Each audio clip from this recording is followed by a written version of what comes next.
Good morning, everyone. Today I want to talk about something that's been bothering me for a little while. My home, 416, has become increasingly toxic due to new 416 quote unquote metas that have been getting out of control.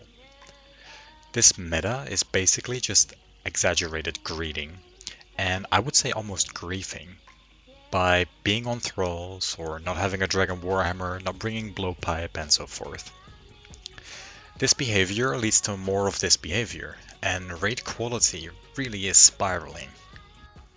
In this video, I'm gonna try and help you get MVP without having to grief the raid over these people that are greeting for it, even though they have no business getting any MVP point whatsoever. First of all, we need to talk about which rooms are important. Well, even though I would say all of them matter, some rooms really do matter more than others. For those who are unaware of the MVP system, I'll go over it briefly. The theater has a point system that is nothing like chambers. Basically, you get 3 points for surviving a room, and 1 to 2 additional points if you did the most damage during that room. By dying, you lose 4 points. Maiden, Bloat, Zorpus, and each Verzik phase give 2 MVP points, while Nylo and Sodaseg give only 1 MVP point. Once the raid ends, whoever has the most points gets the MVP. This could only be a difference of 1 point between second place, or be tens of points if you really carried. So what does this mean? Well, there are some rooms that you'll want to focus more on, and there are some strategies that you can use to have the highest chance at being MVP for that room. However, I want to stress that 2 points is not worth griefing a raid over, and if you're good, you should put raid quality way above 2 MVP points. Griefing teammates also is not the play, as the total team points decides the drop rate. Yes, they will be less likely to pull a purple, but because of how the system works, you won't gain any loot chance, they just lose it. So don't be that guy. So, what do we do? Well, let's start with the setups. You'll be freezing Maiden.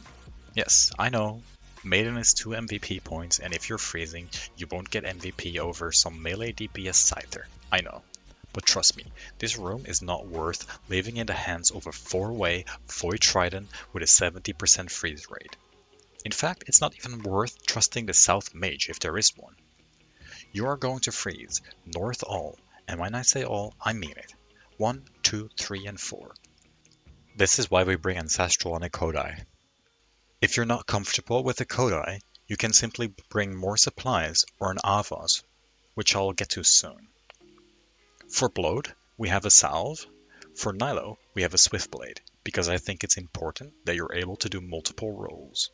Obviously we can mage, now we can also melee. Most people don't want to range in 416, because it's cost money and we don't want to spend money. Don't look at it that way. It's really not that expensive. If you happen to be a ranger, you could replace the Kodai with an Avas. That way, you can melee, range, and mage. However, Avas simply doesn't fit in most setups unless you want to use a Blood Fury, which is way more expensive than not having an Avas. Another item you can ditch if you're not comfortable with the supply space is the BGS. Speccing Dragon Warhammer into BGS is just a really effective combo and will speed up your average raid by a significant amount. However, it's not required. Of course we have Claws and Chali, and the rest is pretty obvious. Downgrade where you have to. Next up is a slightly more greedy setup, but it works really well. We have to ditch 2 items to fit in a Zarite crossbow and bolts. So, Kodai and BGS will have to go. I'll explain how the ZCB is used later in the video. So you might still be wondering why we are freezing.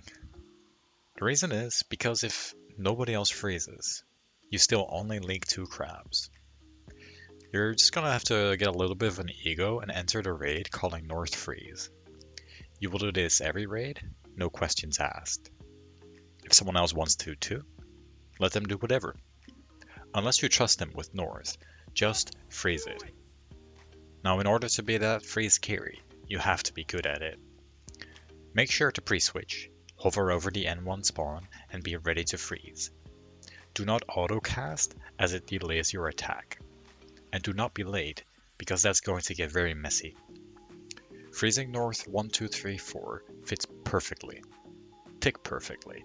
So if you're late, you can't get everything. If you're late, you have to leak N2, because N3 and N4 are the most important catches. You can help the South Mage with an additional clump barrage, kill the clump if you're the only one freezing, or just let the South Mage deal with it. Trust me when I say this will increase your raid quality so much. You see, it's not only the Maiden that's gonna go smoother, the raid is less likely to be toxic. Toxicity is, a big problem in 4.16, and if you let it get to you, which we all do, let's be real, you lose overall efficiency. Your raids per hour goes down, you might make mistakes and die or even wipe, people start actively griefing and or resigning raids, and starting with no freezers is just a great way to trigger all that. We will be the bigger man or woman. So you come out of Maiden with 0 MVP points, but it's not all lost. Eat your angler and pick up your salve. Next up is bloat, and if you're the first to enter the area, try to cross the barrier as fast as possible. This way, bloat will go down in an advantageous spot, and you can get a claw spec, 4 scythe hits, and a chalice spec before having to run. If someone else enters first, just wait until bloat goes down. Bloat is worth 2 MVP points, which means we really want this one. That's why we tanked the first stomp, and in order to stay safe, we anglered up after Maiden. You should eat preemptively if the team is acting sus. The most important part after tanking the stomp is to not die. So hopefully we got this room in the bag, but it can be a little RNG dependent if someone else gets the same amount of hits. Though most people don't tank the stomp. Next up we're at the first chest. We grab a stam, and depending on how good or bad we feel the team is, either grab a prayer potion and a shark, or a brew and a restore. Sharks are nice to have, but if the team's too unreliable, you might want to have 2 brews instead. Now then, we're at Nylo, and the Nylo boss is worth 1 MVP point. The waves aren't worth anything. This means you simply want to survive the waves with as little damage and supplies used as possible, while being reasonably effective at doing so. Just pray an offensive prayer, pot up, and halfway through the room, pray against the aggros. I suggest helping out when there's lots of aggros in the middle, because often your teammates won't. After you're done killing the aggros, before the waves end, start brewing up to decent HP to make sure you last during the boss. Don't forget to pot up. So now comes the part that matters, the Nylo boss. The Nylo boss is worth only 1 point, but he's really easy to MVP on in 4.16 as long as you're potted. Make sure to pray offensive prayers and always get 2 hits with your scythe and T-bow. Doing that is often enough. You don't even have to be very accurate with the rest of your gear.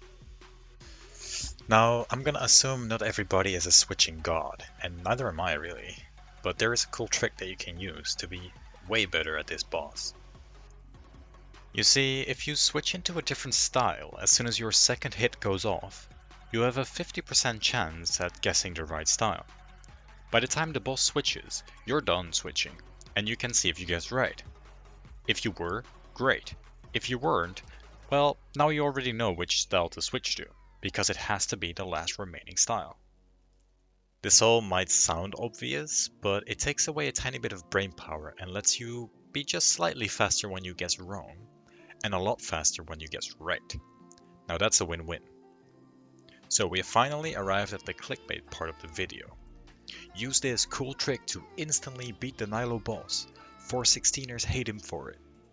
Although, realistically, most 4.16ers probably won't even notice.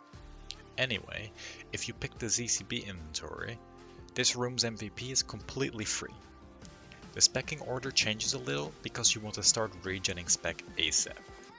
You basically insta-hally when the boss spawns and don't spec until you regen. The ZCB needs 75%, so as soon as you do regen, get ready to spec. Unfortunately, the boss in this clip didn't go range after I regened, but this is a super strong method. If you don't want to risk it like me, Don't spec at the start and just ZCB spec on the first range phase. It's unlikely that you'll regen spec for a heli at the end this way, but at least you're guaranteed the ZCB spec, which is super powerful.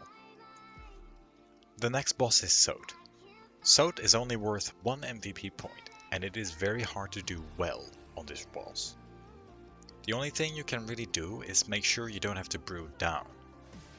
Double claw specking might give you a minimal edge, but it's such an RNG boss that it's really not worth the minute time loss from having a full defense Sot. On top of that, you'll piss off your teammates, and that can only be detrimental to your raid and future raids. Just hammer and make sure to call that you hit a 0, even if you didn't. That way, whoever is backing up doesn't get the claws back. If you took damage before getting teleported, make sure to eat that shard or some brews before and during the maze, just in case some accidents happen. This is why we bring so much super combat. Use it well. We do not want to die, remember? After Sot, we get one more chest. I recommend bringing a stam, 3 brews, and 2 restores. If your team is bad or under-geared, bring an extra restore and drop either a super combat or a divine, depending on how much you already used. I would prefer 2 super combats over 1 super combat and 2 doses of divine, but keep the divine if you had to dig into one of your regulars. You could also bring an additional brew and beg for a stem during Verzik. I would only do this if the team seems newbie but friendly. And make sure to remind them to drop before you actually need it. Next up is Zorpus. Zorpus is worth 2 MVP points and is therefore quite important. MVP here is simple. You must learn 5-tick. And also be potted. I could have just ended the video the first time I said that, because most of it is about being potted, but I digress. It is very rare to see proper 5-tick in 4.16, so by being the only one to do it, you're very likely to get room MVP. I'll make a guide on Zorpus 5-tick in the future and link it in the description when it's done. In the meantime, there are several alternative guides that you could look at. 5-ticking isn't the only method though, as I'll put an ace up your sleeve. You see, usually you'd hammer, BGS, and then 5-tick the remainder of the room. But what if I told you there was a way to secure MVP? This is the only part in the guide where I'll allow and honestly kind of suggest slight toxicity. This method only works because the room is so slow in 4.16 with blowpipers, 4-tickers, and whipper-snappers. Because the room is so slow, in most cases you can actually ZCB spec right before or during the screech. This requires you to only hammer once, and then simply wait until you regen enough. Make sure to put rigor on when you ZCB spec, especially if you think Zorpus isn't 0 defense. Obviously, don't kill yourself with it, and try not to lose ticks while using it. The more ticks you lose, the less value you get. After the room is finished, you can drop the extra bolt for Dawnbringer. Personally, I consider ZCB specking Zerp kinda toxic because he has high defense and most teams definitely don't get into 0. Most people aren't aware of what the ZCB does though, so it's just too easy to get away with. And will you just look at the results? 32% overall and 39% post-screech. Okay, we've reached Verzik. This boss is the most important one since each phase yields 2 MVP points. That's 6 total for one boss. Since each phase gives the points separately, I'll also separate this into 3 parts. For P1, we have a few things we can do and a few things we don't. What I'm trying to say is, you don't have complete control over this MVP. The only thing you can do is create as much expected damage as possible and hope you don't get cucked by RNG. First of all, Piety and Super Combat do help. I know most people don't realize this and they try to save prayer and pots here. Don't fall for it, pot up and pray. It's a 1-minute phase and gives 2 MVP points. Unfortunately, you're kind of at the mercy of Dawnbringer. You see, Dawnbringer can hit anywhere between 75 and 150.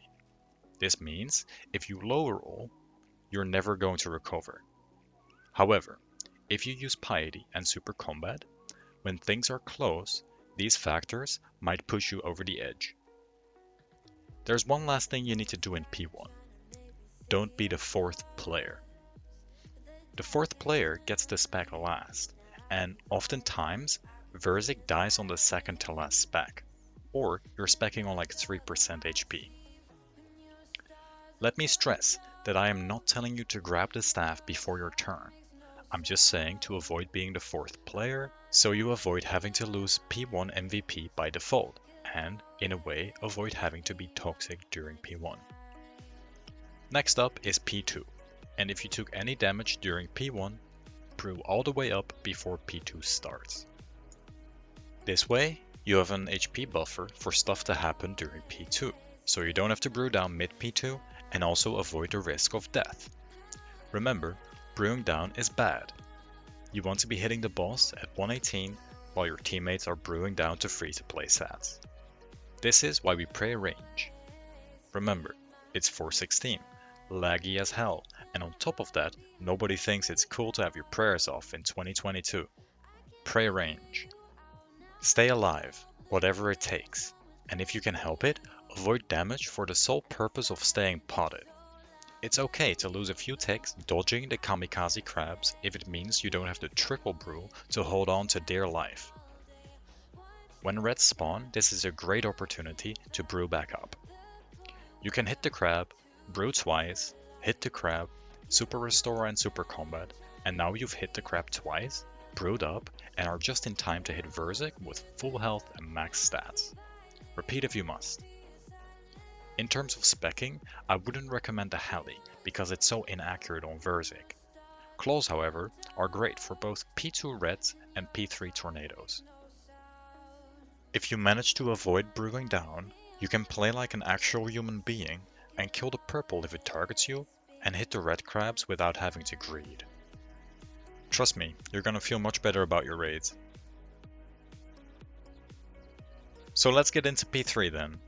P3 is really just a damage avoiding DPS fest. You have lots of space to move and know exactly what to expect. Try to counter hits so you know when her next special procs. That way you're prepared for what's next. This is a big deal in 416. I see so many people missing webs and dying to greenball simply because they weren't counting and so they weren't ready. In terms of tanking, you can use the visual metronome plugin from the plugin hub.